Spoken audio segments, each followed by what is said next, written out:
Hello, Entangled teen fans. We are so excited to have all of you today. We have three exceptional young adult authors joining us for today's live chat. And without any further ado, I'd love to introduce you to them. First up, we have Allison Noel. She is the #1 New York Times bestselling author of The Immortals, the Riley Bloom series, and the Soul Seeker series. Her next book, coming out with Entangled Teen, you'll see, I'm sure you've all seen the gorgeous cover, is Stealing Infinity, and it's all set to steal your heart, coming this February 1st, 2022. Hello, Allison. Hey. And next up, we have with us Tiana Warner. She is the #1 Amazon bestselling author of the Mermaids of Ariana Kwai series. Her forthcoming book with Entangled Teen is The Hellhane Princess, and that is set to also release this coming January 2022. Hi, Tiana. Hello. And finally, last but definitely not least, we have fan favorite Entangled Teen author A.K. Wildler. Kim is the author of the wildly popular Crown of Bone series, and her sequel, Curse of Shadows, is coming to us soon next summer. Hello. How is everybody doing today? Good. Good. We're going to go ahead and kick off with some author questions, some reader questions. Everybody is dying to know a little bit about your process. So maybe you could tell us about where you're writing from. Are you chiming in from your office? Do you like to listen to music while you write? Do you eat snacks?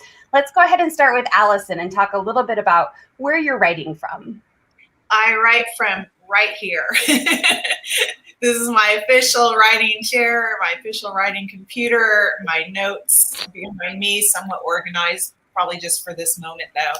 And yeah, it all happens here. And I really admire people that can sort of lug their laptop and just sit anywhere in public and write away. But I am very easily distracted. And so every single person that walks into Starbucks is going to get my attention. And so I close the blinds, I close my door, and I'm sort of off limits during that whole entire time. I don't listen to, I used to make playlists for all my books, and I stopped doing that. Not really sure why, I just don't do it anymore. But I always start by lighting a candle, and I put on a necklace, a crystal that one of my readers gave me. Kind of reminds me of who I'm actually writing for, the readers. And I brew a cup of green tea, and that's just sort of the ritual that gets me into that creative space. It's fantastic. Tiana, how about you? What does your writing environment look like? I'm also very easily distracted. So I write, right now I'm at the kitchen table, but my desk is like over there, and the couch, the corner of the couch is my spot too. It's like I kind of shift between the desk and the couch. But I spend all my time there, and yeah, it has to be dead quiet when I'm writing. Like I don't listen to music. Like if the neighbors are being loud, I shut the door because it's just like, yeah, if I'm in a cafe, I'm always listening, like what's going on. But yeah, usually I get most of my writing done in the morning first thing. So in terms of like snacks and stuff, it's usually breakfast. Like I'm having oatmeal and coffee while I start, and then that gets me going. Do you listen to music? No, you said you're distracted, so no music for you while you're writing. I'll listen to music like when I'm not like if I'm out for a run or I'm driving, I'll listen to music to inspire, and then I'll like get my brain going. Like, oh, this would go really well with this scene, and then I come back later and then I channel that. But in the moment, I can't listen to anything. And Kim, how about you? What does your writing environment look like? Well, this is it. My desk is right here. I've got it turned a little so at an angle, but yep, in this room, and I see my cats going up and down the steps behind me. I've got a loft above, and yeah, this is my space. I, like Allison and Tiana, can't stand distractions, which is challenging because I live with my son and 3 grandchildren, so the distractions are there. But I like to write mostly in the morning before I hit all the other things I have to do. So I've just got full bandwidth of my brain for writing. And I drink coffee, but I mix it with, sound weird to the coffee, people, but I mix it with moringa, which is a tree that has, the leaves actually have all 8 essential amino acids. FIY. It's one of the only plants that has all the proteins that you need. Anyway, it's called the miracle tree of life. I mix that in with it brews with it, and sometimes I throw in mint or tarragon, or anyway, so it's a coffee with other things. And music, not when I'm getting story down. So when I'm just writing a first draft of a scene, or just getting the whole first draft down, I don't listen to anything. Maybe the birds outside, I'll hear them. That's it. And I don't like to hear anything human, like children or neighbors or lawnmowers or, oh my goodness. I try to stay calm if I hear that. But then when I'm editing, I like to select certain, usually very, sometimes traditional sounds like Hindu music, panpipes from South America, drums. I like real strong drum tracks for when I'm editing fight scenes, but not when I'm just getting it down. I don't want any influence other than what's, exploding inside my head. Absolutely. It's exciting. Well, we do have our first reader comment off to the right here. We have Carla, and she wants us to jump right in and talk about what has inspired you to write the books that you write. Tiana, maybe do you want to kick us off and tell us a little bit about the inspiration for the Hellhane Princess? Sure.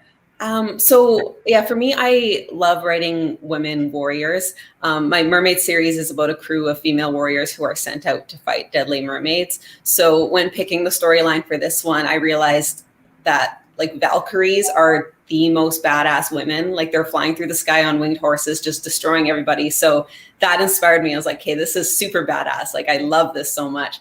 And then the other piece is like just writing what you love. So for me, my jam is horses, female romance, and the enemies to lovers trope. Like that is the best trope ever. So combine all those things, and I'm like, I was born to write this story. This is like everything. So that's kind of what inspired it, is like, what do I love? What do I find awesome? And then it just kind of poured out. We are so excited for this book. I'm excited. It's like, it was the best thing ever to write. So I'm excited for people to read it. Yeah. Kim, how about you? What inspired you? The story, it's interesting. Some of you may have heard this, so I'll make it quick. But the story came from a John Waterhouse painting called The Siren. That's why my ears really picked up when I heard Tiana talk about mermaids. The Siren, and that painting is one my dad sent me, and I had it hanging, the print of it, not an original Waterhouse, but the print was hanging on the wall, and I was looking at it every morning for a couple of years, and the story, a certain storyline welled up out of it. And the other element that had a lot to do with the world building, because Amasia, the series, is a single continent on the world. And on YouTube, I watched this projection of where the continents, we've got 7 now. We've had different numbers, just 9, obviously started as 1. Anyway, started as 1, broke up into all these continents. We have 7 now, and it keeps going. And in 250 million years, they all are going to be back as 1. And I thought, what if in that kind of evolutionary span, we've all gone down this completely different track with our DNA. And it's not, what I write in this series isn't sci-fi or technical or contemporary, but it's also not magical in the sense that savants and non-savants and what they do and their phantoms, it's how they evolved. It's how they evolved. So, and there are underwater, I call them Mar, and there are people who live in the sea. So yeah, those two elements, seemingly really contrary, came together and brewed up this world, this story. Yeah. It's fascinating. And Allison, everybody is dying for a sneak peek at Stealing Infinity. We saw the cover, so we kind of have 2 questions. 1, what was your inspiration for Stealing Infinity? And 2, taking a peek at that cover, are there any sneak peeks or any hints as to what's inside the book? You know, what's amazing is that there are. There are actually. I mean, Bree, she knows I'm going to brag on her. She is like the most amazing cover artist. The second I saw that cover, and that's like my 28th book or something, I was like, oh my God. I mean, I was in love at first sight. I thought she just really captured it. And I just gave her, you know, a list of disjointed ideas and images. And somehow she took that and came up with this cover that I love. And as I'm writing the book, I'm in revisions right now, and I'm adding new stuff. And I added this whole thing.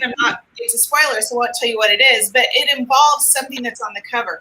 And it was only later, because I have the cover of my cell phone, you know, on the cell phone screen image. And I was like, oh my God, I just wrote that in the book. So there's just this weird sort of subliminal thing happening between the cover and scenes I'm revising. But there are actually hints in there. It is about time travel. I think about Soul and Infinity as sort of my pandemic book. I wrote it kind of in the opening stages of COVID. My husband and I both work at home. We're pretty insular people. We kind of do our own thing. And luckily, we stayed healthy during it. So we weren't, you know, we were pretty okay just being here, stuck at home, doing our stuff. But there was also so much uncertainty in the world and so much fear and so much suffering. And it made me want to create a different world to escape into. I was sort of playing with the idea of retirement. I mean, in my head, I was retired. But I had this idea for this book, and it just wouldn't leave me alone. And I thought, all right, well, maybe I'll just sort of jot this down and spend some of this indoors pandemic time seeing what I can do with this story, which ultimately became Still and Infinity. And, you know, it does what all of my books do for me anyways. I get to create a world. I get to control that world. And I get to sort of explore things that are interesting to me or questions that I have, and sort of discover what I think along the way, or find answers to questions along the way through the creation of these characters and putting them through this fictional journey. It's been a total joy to write, and I hope readers enjoy it, because I really love putting this world together. Yes, absolutely. We have a really fun reader question from reader Heather. You have to put your thinking caps on for this one, but she wants to know, if you're about to be marooned on a desert island, you have all the necessities you need to survive, but what is one frivolous thing that you would bring with you? I hope we didn't stump you. Just one frivolous thing. You could bring multiple frivolous things. I feel like as a writer, bringing like some sort of notebook or laptop would mean you're never bored. Like you can just write and write and write. But I don't know if that's frivolous. Maybe it's kind of practical, but. I think go ahead. I was just going to say, there's a joke among some of my friends, because I actually brought a blow dryer to Bali. It's like the most humid place on earth, next to Singapore. And yeah, it did me no good. But I made the valiant effort of bringing my blow dryer to Bali. So I may as well just slug that same blow dryer to the desert island too, assuming there was a place to plug it in. How about you, Kim? What's your frivolous item? I was thinking, because I would go with the writing implements, but I think those are essential survival for me. So they're already there if we get all that. I would bring a gardenia plant because it's gardenia, because it's so beautiful, and it's not like I don't need it to live, but it's something that fulfills me. So I'd bring that. Absolutely. Absolutely. So Phoenix wants to know, what do you find the hardest about writing? Writing the beginning, the middle, or end of your story? Maybe we'll start with Tiana on this one. I think the end is very hard. Like, I mean, in the whole process, the hardest part for me is just having a blank page and like having to create something from that blank page. But in terms of, beginning, middle, end, I think the end, because you've already written everything and you need to wrap it up. And like, it's very hard to make sure that it wraps up in like a way that's exciting and satisfying, and like it's a good challenge, but yeah, it takes a while to get it right. How about you, Allison? I always kind of go through these 3 stages of writing. In the beginning, I'm super excited to get going. So that is like really fun, kind of setting up the world and all that. And then I'm well into Act 2, and I get completely lost in this forest of words that I've created. And I'm sure that I've written, that everyone's going to find out that I have no idea 28 books later what I'm doing, and that this is the one that ends me. And, and I get into that place, and I always have to go back to the beginning and reread because I'm completely lost. And then the ending, I pull it together somehow, I rally, and I just love doing that sort of sprint to the end, and that kind of triumph feeling when I literally type, the end. And I know I have to go back and revise it a million times before I even give it to my editor, but it's just, I guess, that feeling of completion that comes with the end. But I think really the hardest part about writing isn't necessarily, hitting that 3-act structure or any of that. It's having this idea in your head and knowing what you really want this book to be and the experience you want the reader to have, and then trying to deliver on that. I always feel like, well, that was the best I could do at that time. Do I ever feel like I fully got there? I don't know, because the vision is very grand, and what I'm capable of is something else. So I think that's the hardest part, is just finding that bounce of grace between the grand vision and what the end result ends up being. Absolutely. Kim, how about you? What part of the process do you find the most difficult? I find it depends on which book I'm working on. Each series seems to have its own challenges for a variety of reasons. But I really like what Allison said. Sorry, my cats are like psycho. I don't know why. Because you can imagine it perfect. You can absolutely imagine it so perfect, so expansive, so beautiful, with everything interweaving and flowing perfectly. And then as long as it stays in the imagination, it remains perfect. But as soon as you get it down, although it's a tremendous relief to get it out of the head, the reality, because now it's frozen in time and no longer has the infinite possibilities of perfection, it's imperfect, it becomes flawed, and that's just the nature of any creative process. And the irony is, if you keep it in the imagination, it stays perfect, but nobody ever gets to see it. Your readers aren't going to read it. But when you give it to your readers, first your editor and then finally out into the world, it's never quite as you imagined it. For me, that's and though I don't feel disappointed because I've been part of this incredible creative process, there's always this, it's a real roller coaster of emotions. So for me, the actual hardest part is when it's over and it's done and it's gone to print. And I always kind of take a bit of a emotional nosedive. It's kind of almost depressing for a little while, because I'm no longer, with gods. I'm no longer in that creative zone, which is intoxicating. So, there's nuts and bolts difficulties, but that would be probably the biggest challenge, is the creative challenge. That there's no answer to it. I don't think. I think you just have to. It's its own hero's journey. You have to just keep going, riding it and facing it.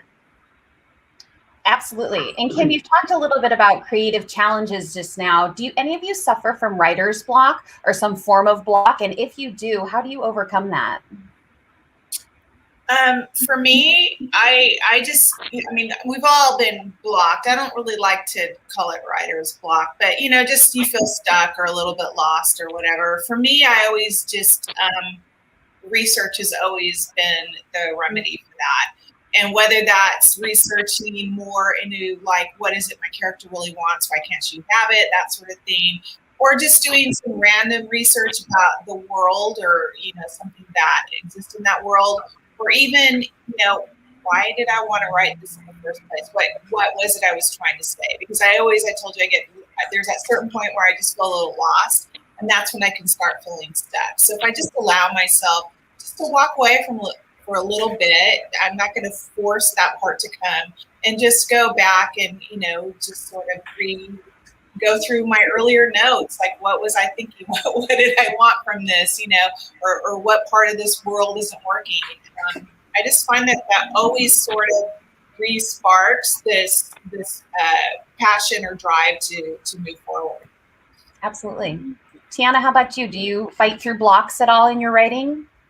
Yeah, I mean, sometimes I think you have to force yourself to get through it, because if you wait until you're inspired, then you're not going to write very often.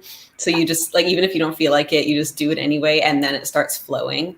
But yeah, like Allison said, it's about getting re-inspired. I think recently I was kind of in a block, and it's just creative block. You don't really know, you don't feel like the words are coming out like they should. And I think it really helps to look at your notes and why you were excited to write this in the first place. And then to read stuff and watch stuff and go see a movie.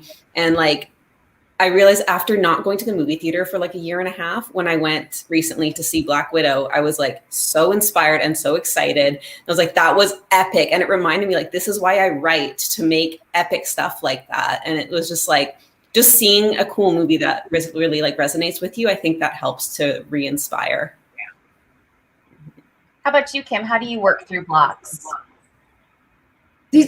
Allison and Tiana, good ideas, both of those, to get back to what inspired you. And I like to take a moment to goof off, to just, because I'm actually insanely disciplined, and I will sit and do my writing session, and I'll write those, 2,000 words or whatever my goal was, or edit this, I'll do it.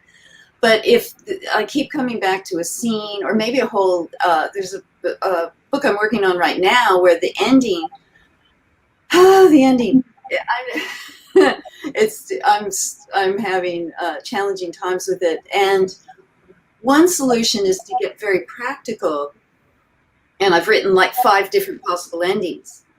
I'll just go, okay, so forget that. It's like going back to the whiteboard, brainstorm it, and take it a completely different direction. And sometimes that's a good way to find out what may work or what won't, or what am I missing? What do these characters want to do that I'm not hearing? But instead of I can get worked up and think, oh, it's not flowing. I go and do something that does flow, like go walk on the beach, do a yoga session, play with the cat. Really being crazy. Go out in the garden, pull weed, fertilize, cultivate, do something, bake muffins, do something that for me is very creative, has nothing to do with the story, but it allows me to relax. And so all the tension around it, and then I can come back. If that scene's still not working, I'll go work on a different one. But I never leave the story. I visit it I'm with it every day, 7 days a week, for years sometimes. Yeah. Never leave it alone. It's like a child. Yeah. Not abandoned. Well, Kelly Taylor would like to know, everybody loves a good fan cast. What actor or actress would you pick to play the title role of the hero or heroine in your story?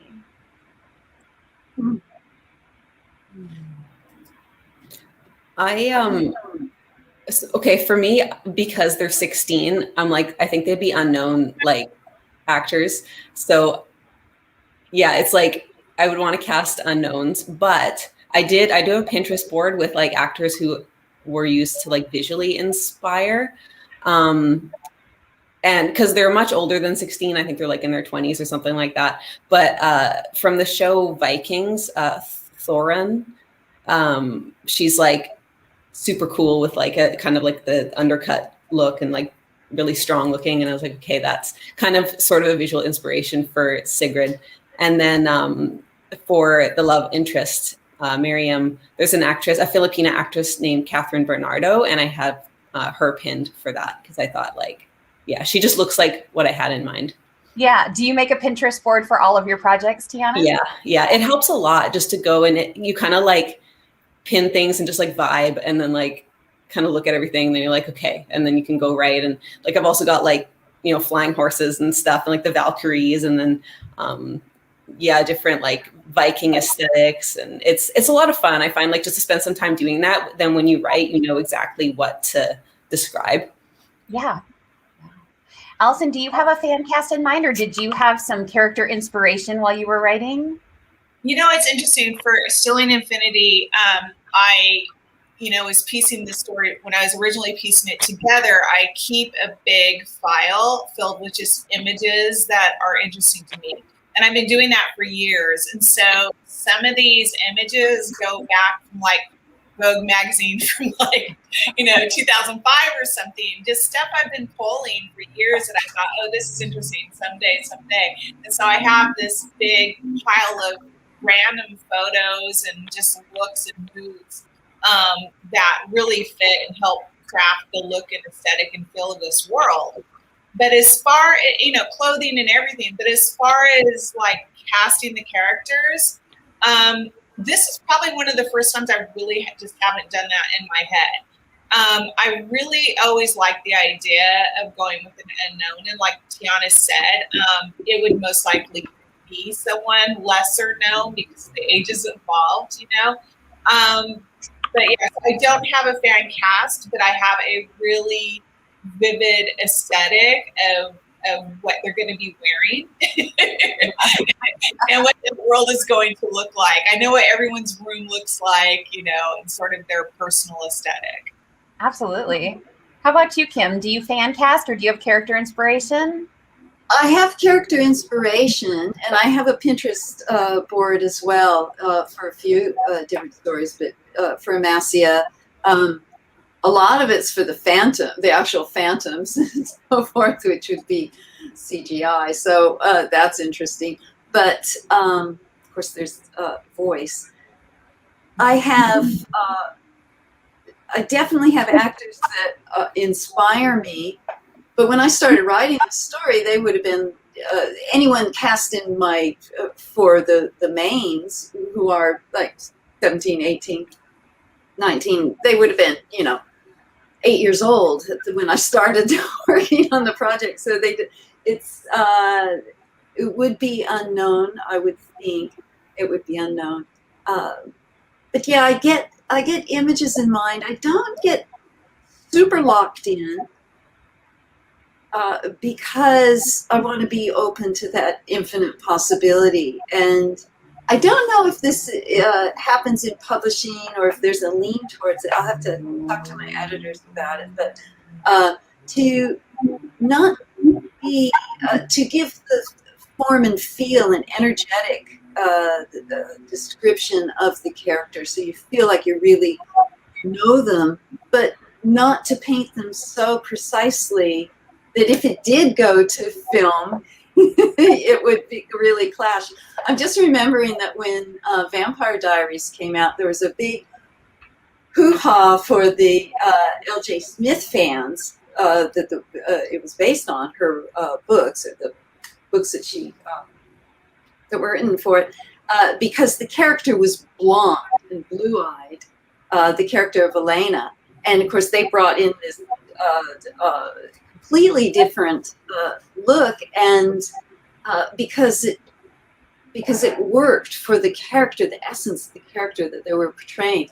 But it took a while for the L.J. Smith fans to, I'm pretty sure there's some out there that still have not gotten over the fact, because the author made such a big deal about it. I mean, it wasn't just, describe she had blonde hair. Like, her shiny blonde hair was through the whole series. So I don't know, open. I get a feeling of where in the world and culturally where they descended from, and their diversity and so forth, and how that might express, but it stays very, very open. Awesome. Very open. Kelly Mason, another reader, would like to know, what is the last television show that you binge watched? You want to start now? Yeah, Grey's Anatomy. The whole thing? Also, Grey's Anatomy and Lucifer. I started before the final Lucifer. I went back and binged through the whole thing. But Grey's Anatomy, I'm just such a sucker for medical drama. And Allison, are you binge watching anything right now? I binge watched tons of stuff, and last night we just finished binge watching all 3 seasons of The Deuce on HBO, which, you know, it's pretty dark and very adult, but I thought they did a remarkable job with it, and it was like such a well-researched, really authentic, smart telling of a particular time in our recent history. And I like watching all of the inside the episodes that they do following each episodes, because I feel like I learn a lot from like listening to these really smart creators and why they made the choices they did, and you know how they framed that world. And so it was a really good watch, but I will say it's a very mature watch, so just be warned if you tune in. Tiana, are you binge watching any television right now? You know, I actually don't binge watch.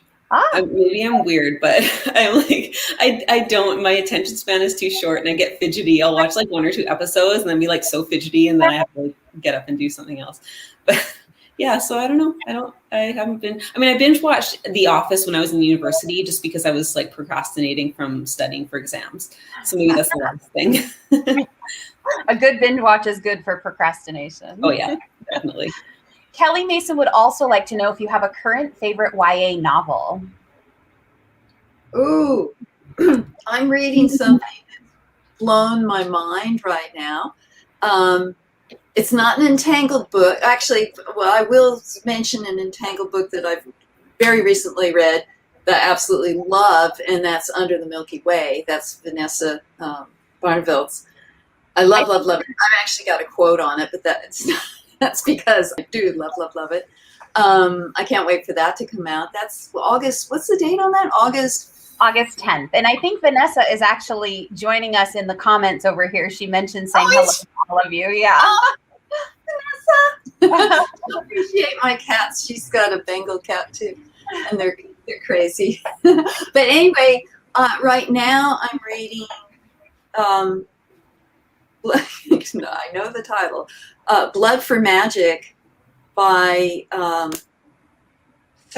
Salisbury. What's her friend? Lascelles Salisbury. Brilliant. I'm reading it on Kindle and listening to it, and the narrator, whose name escapes me, I apologize right now. It's just so, it's a kind of Black Witch subgenre set a little bit in the future, so it's got little contemporary-ish elements of paranormal and sci-fi, and just rich. The writing's rich and the emotions are rich, and it's just, I read the first sentence and I was just great. So yeah, I can say the cover is stunning too. The cover is stunning too. Yeah. The cover is stunning too, but the book delivers. Awesome. Tiana, do you have a favorite YA novel right now? It's impossible to pick a favorite, but one of my favorites is The Scorpio Races by Maggie Stiefvater. It's inspired me for sure. Like, just, it's like an underdog story, and it's like these mystical horses who are super cool and kind of dangerous. And it's inspired me in a lot of ways. And it's just like, it's just a solid story. Like, I just love it. I read it so many years ago, and I still kind of think like that was one of my favorite YA books for sure. Yeah. I so agree with that. Love that book. That's my favorite all time of all her books. Yeah, me too. How about you, Allison? So I'm glad I have an answer to this, because generally when I'm writing, I don't read in the genre I'm writing in. I generally just don't do that. But I recently went to my nephew's wedding over last weekend, and so got on a plane and all that for the first time in over a year and a half. And so I needed a book, so I downloaded. They both die at the end, and Is that Silvera? yeah, and I'm nearly done with it. I think I have like a chapter to go, and I think it's just such a good premise, and it's really a story well told. I can see why the TikTok book talk community is just going nuts over it. Again, years later, which is a pretty cool thing to see happen. Kind of give books from a few years back a second life. And so, yeah, I'm just really enjoying it. I think it's really well told and a great premise. Awesome. So, Allison, you talked a little bit earlier about how you tend to go to research for working through blocks or getting your way through the story. What was the most interesting part of your research for Stealing Infinity? Did anything come up that you just found super exciting? Yeah, I tend to write about things that really interest me, things I want to learn more about. And so for this book, there's a lot of clearly time travel, because it's definitely got about a time travel academy.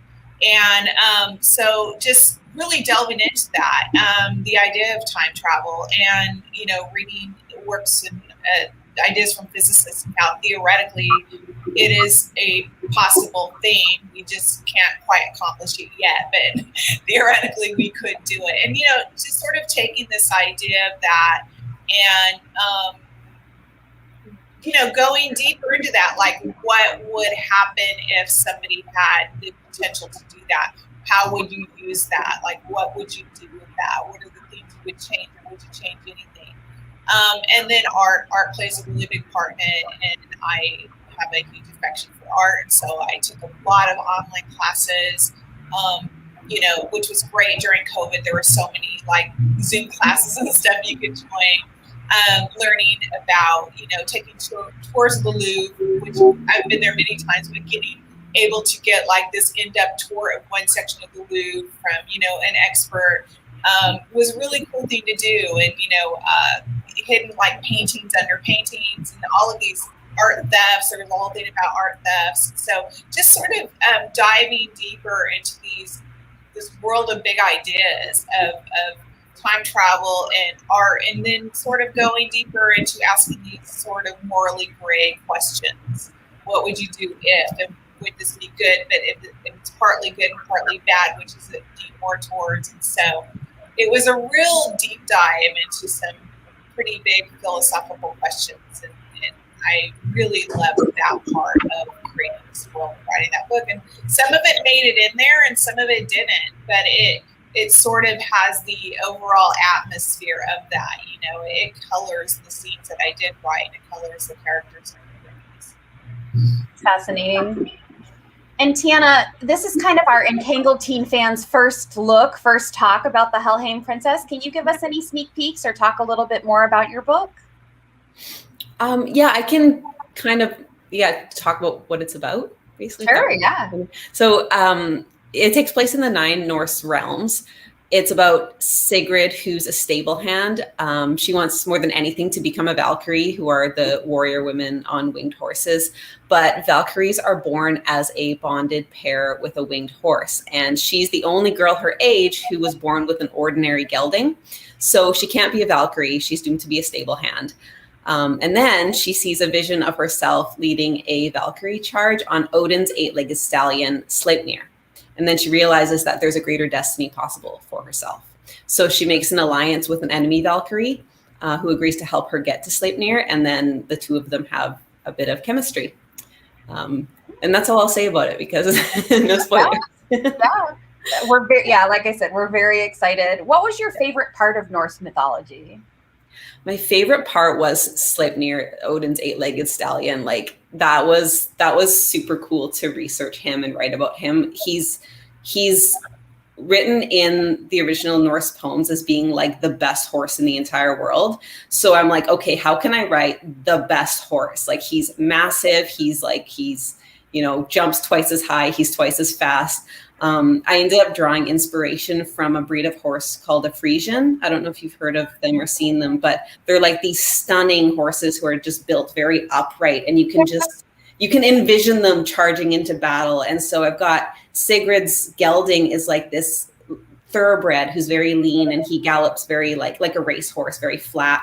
And then you've got Sleipnir, who's like upright and just charges into battle, and like just kind of that difference between the horses. Like I thought it was just so much fun to write that. And then like the eight-legged horse thing, when I was writing, I was like sitting here thinking like, okay, like a regular horse is like clip clop, and I'm thinking like his would be like clippity cloppity clippity clop. Like, I'm thinking, like, how do I describe how he moves? It's just so. It was very interesting. Yeah. We are getting a lot of reader love in the comments about how excited people are for this story. And Kim, we have a question for you. Everybody is so excited for Curse of Shadows, and I don't want to put you on the spot, but is there any surprises you can tease for us? There are, well, it surprised me because when I wrote, as it came out, I said to these characters, really? You're going to do this? It surprised me. There's a relationship that we won't really say blooms because it is such a challenge, but it develops. It develops between two really unlikely characters. Marcus is one of them. And it's hinted at, but it becomes kind of a triangle between Marcus, his phantom Dural, and the love interest. So that was a whole very interesting to me area to write, because we get in his head and in the phantom's head a lot more in book 2. So there's a couple phantoms that actually have their own point of view so far. Yeah. Look over here at my editors. They're in there now. We'll see what happens. But which does something that I really wanted to do in Curse of Shadows was expand on the concept of the phantoms and really bring them even more to life as distinct personalities, because in a way they're like the shadow sub-personality of the savant, of the individual that raises them. But in a couple of these cases, and as we build, they become more individuated, which leads to a big reveal at the very end. I will just say it's not, I promise it's not the kind, so far, the kind of cliffhanger that we were left with in book 1. There is a feeling of excitement for, okay, what's next? But there is a sense of completion and the biggest aha you can imagine at the end. Well, we are very excited. Yes. The last few sentences. So we do have a special guest visiting us in the reader comments today. We have Entangled teen author Shakir Rashan, who has an upcoming 2022 release. And he would like to know, away from the worlds that you've created, is there a fantasy world that you would like to live inside of? I think the problem with that is that all books have some sort of massive conflict. So I'm like, I don't want to live in any of them because they're so scary. Like, ooh, like wizards, but then, there's wizards trying to destroy everyone, or like, there's always something terrifying about it. So I'm like, I don't know. Yeah. How about you, Kim? I'd want to go to Pern. Anne McCaffrey's Pern, the Dragon Riders of Pern. I would go there and hopefully impress a dragon egg and become a dragon rider. That sounds nice. Even, Red Star, Thread, all the danger. I don't care. Take me to Pern. Allison, do you have a fantasy world that you're intrigued by? I might spend some time in Bontemps and hang out with Suki, Eric, Bill. I'll see. That'd be scary. Be a fun long weekend in Bontemps. That sounds delightful. Go to what was the name of the pub, the bar that Eric runs? Sam's place. Yeah. Merlot. Yeah, Merlots. Yes. Yes. Hanging out there would be. Merlots, yes. And another reader question that's come up is they'd like to know, do you ever pull from real life inspiration for your characters or the scenes in your novels? That's all I pull from. Ah. I mean, I can only write what I know, really, and what I imagine, and all that is informed by what I've experienced. So, yes, I don't think of, this person, or I don't bring it down into individual people, but every conflict, every romance, every kiss, every battle is a creative license on something I've experienced. Absolutely. Yeah. Yeah, you always end up drawing inspiration from real world stuff, like not people specifically, like there's not, when I look at the characters in my book, it's not like, oh, this is this person, but it's all like a mesh of everything you've known and experienced. And I think like for me, mostly I draw on personal experiences. So this is a YA, it's about like a 16-year-old girl trying to discover herself. And even though it's a fantasy setting, it's like a very real feeling of like, what is my purpose? Like, is there more for me? Like trying to, find your way in the world or in 9 worlds. And it's still, even though it's a fantasy setting, it's like, it's very real. And so to draw from that and draw from like, what was it like to have a crush when I was in high school? And I love that. I find that just so much fun, like drawing back on that experience of like, super awkward, like, oh, I really like this person. Like they're looking at me and like, just, yeah, I find that a lot of fun. Yeah, I always say the same. I think that they're most definitely drawn from my own life or things I've experienced or things that I've witnessed. I know in Soleil Infinity, Natasha is the main character, and she has her beginning journey was a lot like me in high school. I was raised by a single mom. We had extreme financial struggle, and I was totally failing myself. I was just I had a really strong start in 9th and 10th grade. And by 11th grade, I was done. I was over it. I was completely failing myself. I was completely apathetic. And, I had to find it within myself to turn that around. And, Natasha, of course, gets involved in an opportunity that I never would have had at that point, which is she ends up at this time Public Academy.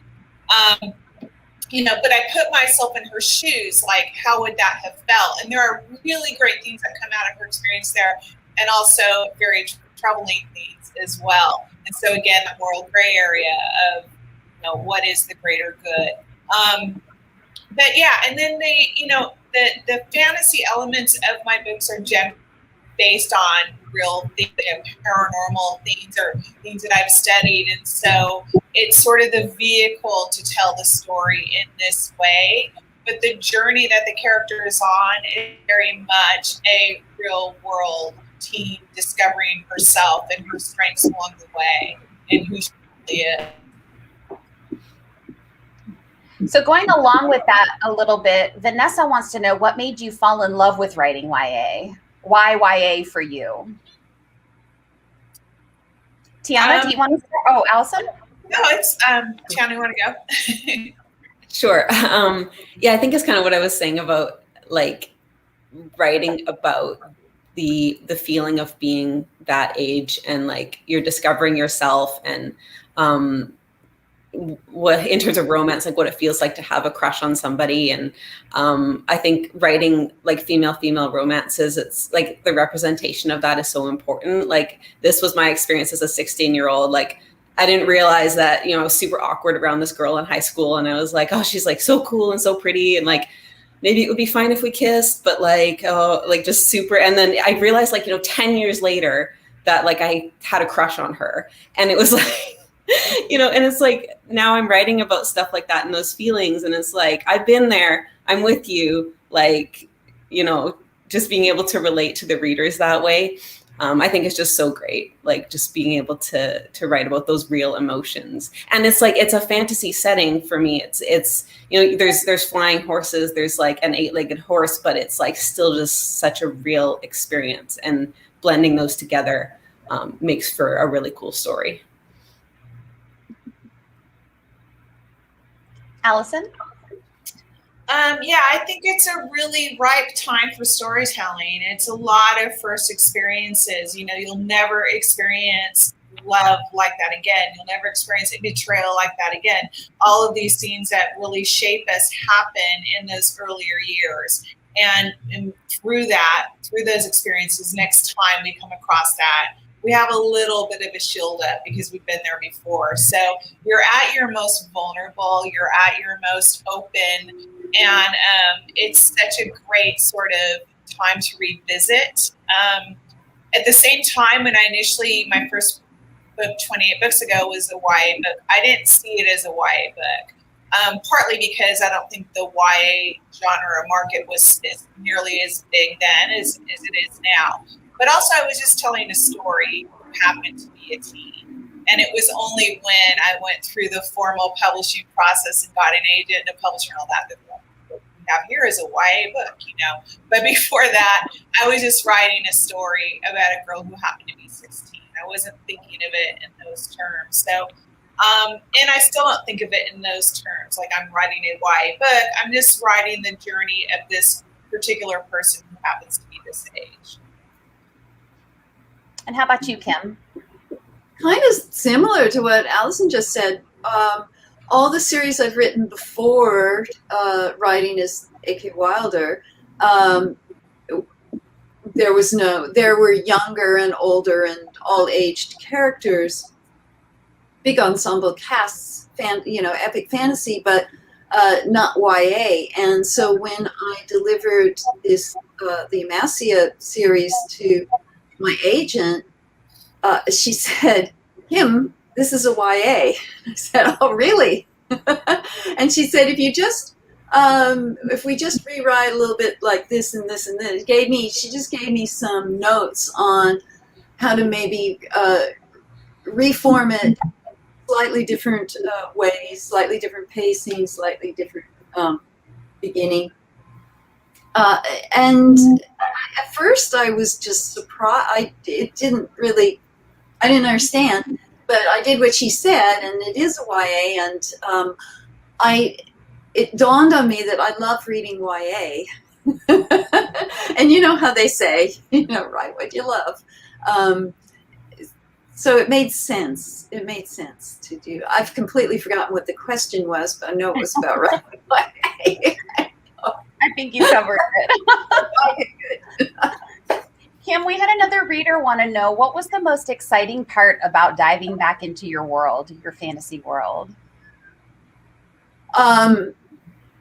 It didn't seem like I'd left them for very long, literally a few months. But it's going back after even just a small break, because I've been writing something else for a while, and then coming back into them and looking at the whole series, the whole next two books in this way, that because now book one is, we're not making any more changes. Right. It's published. And the slight nuances and so forth that have been brought in there need to carry over, and diving back fresh.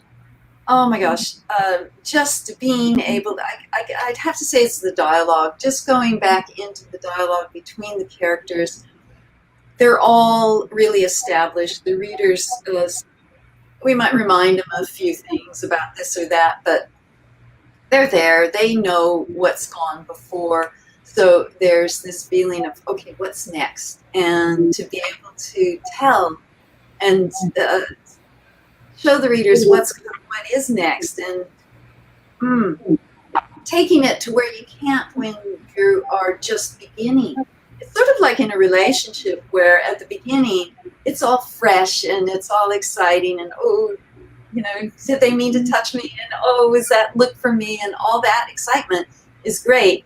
But then you get to the next level and there is something new that comes. Something, it's the next thing, and that's how I feel towards the characters in the next book, and hopefully can portray that on to the readers. Yeah. Well, Carla has a question for all three of you, and she wants to know how you go about writing fight scenes. Is that something that you imagine, or do you actually have to act them out? Like, how does fight scene writing go for you? I've got a little story about that. 15 years ago, this first series that I wrote, I had a lot of kind of samurai sword in it, and fight scenes, and watched a lot of Crouching Tiger, Hidden Dragon, so forth, and gave it to an author friend of mine who is also a black belt in Iaido, which is the way of the sword. And she read it, and she's a Sagittarius, very blunt. She came back, she said, "Great story, Kim, your fight scenes suck." And so she said, "Would you like to learn?" And I spent the next 5 years training under her with the sword. And from then on, all my fight scenes I choreograph. So obviously I'm not doing the triple flip side slash against up the wall physically. Those are imagined, but all the moves are moves that I do or expand on what I do. And that is incredible. Oh, well, it's quite a journey. It was probably one of the best things that ever happened to me to learn Iaido and apply it to my writing. Also, my son does jujitsu, and he helps with a lot of the more hand, because with the sword, there's certain distance, and some of the fighting is very raw and physical and very close contact, and he edits those. So, yeah, I have technical advice. That's how I do it.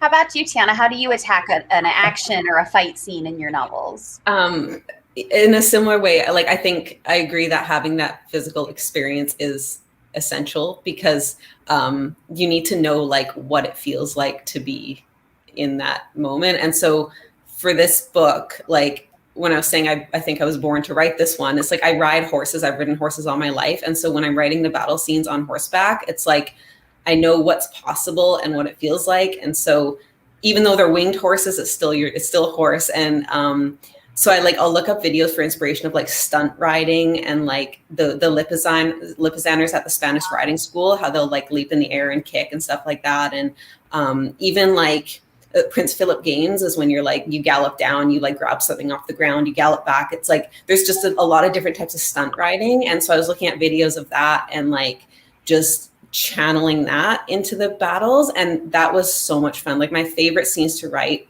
were those ones. And like the climax involves that. And it's like, it's just, yeah, it's so cool just being able to draw on like as much knowledge as you have in terms of like that type of fighting. Absolutely. And Allison? It's a combination of imagining and acting it out. There's a big, pretty serious confrontation scene in Stealing Infinity. And I was imagined how I wanted it to look and feel, and kind of jotted that down. And then, I enlisted the help of my husband to come and sort of like, help me act that out. Like, if you were trying to do this and I did this, and, it really helped to put me in the body of Natasha and what she's experiencing and what she's feeling, and, what she would be able to do and what she would be able to do to help herself. And so it's really a combination, and both methods are equally helpful, I think, to making that feel authentic to the reader. Oh, that's fascinating. Well, we unfortunately have come to the end of our time together. We do want to congratulate Carla Sosa, who is the winner of our $50 gift card. So congrats, Carla. Awesome. Just want to remind you, I want to thank our authors, first of all. This has been such a fascinating look into your process and a sneak peek at some upcoming stories that we're all really excited about. Just as a reminder, Allison has Stealing Infinity, which is coming out February 1st. And Tiana has the Hellhane Princess coming out on January 4th. And of course, Curse of Shadows is coming next summer in June. But we want to thank everybody for joining us today, and we cannot wait to see you at our next live author chat. Thank you. Thanks, everyone. Thanks for being here. Bless you.